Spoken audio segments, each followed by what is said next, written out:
More and more people are installing a heat pump. Heat pumps are crucial in the fight against climate change. The EU wants heat pump growth to double by 2026. This would mean 60 million heat pumps plugged in by 2030. To meet the targets, manufacturers are ramping up capacity. But the heat pump sector is facing obstacles, like shortages of vital semiconductors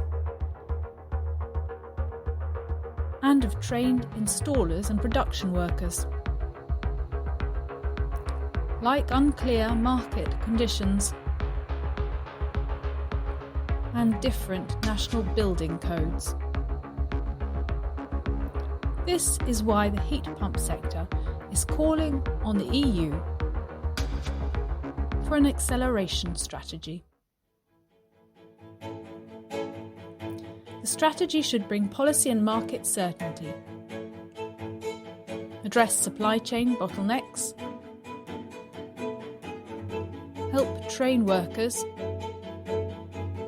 and ensure that heat pumps are an affordable and realistic choice for everyone across Europe.